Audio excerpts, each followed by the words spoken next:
செந்துறையில் கணியன் பூங்குன்றனார் நகர் பெயர் பலகையை ஊராட்சி மன்ற தலைவர் செல்லம் கடம்பன் திறந்து வைத்தார். அரியலூர் மாவட்டம் செந்துறை அரசு மகளிர் மேல்நிலைப் பள்ளியில் இருந்து பட்டாச்சார் அலுவலகம் பிரிவு சாலை வரையில் உள்ள முதன்மை சாலையின் இருபுறமும் உள்ள வீதிகள் அமைந்த பகுதிக்கு கணியன் பூங்குன்றனார் நகர் என்று புதியதாக பெயர் வைத்து அதற்கான பெயர் பலகை திறப்பு விழா ஓய்வு பெற்ற பேராசிரியர் முருகையின் தலைமையில் செந்துறை முதல்நிலை ஊராட்சி மன்ற தலைவர் செல்லம் கடம்பன் கணியன் பூங்குன்றனார் நகர் பெயர் பலகையை திறந்து வைத்தார். தமிழர்களின் உரிமையை பாதுகாப்போம், ஒன்றுபடுவோம், தமிழர்களாய் ஒன்றுபடுவோம்,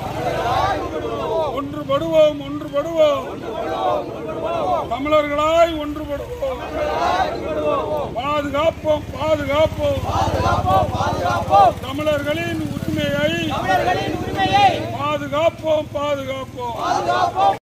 இதில் புலவர் ஐயம்பெருமாள், முதுகலை ஆசிரியர் முத்துவேல், ஓய்வு துணை வேளாண்மை அலுவலர் அப்பாவு, காப்பாளர் மணிவண்ணன், ராவணன் ஆசிரியர் மதியழகன், குமரவேல், MS மதுக்குமார், அன்பு சித்திரன், முத்துக்குமரன், BSNL DGM ராமசாமி உள்ளிட்ட பலர் கலந்து கொண்டனர்.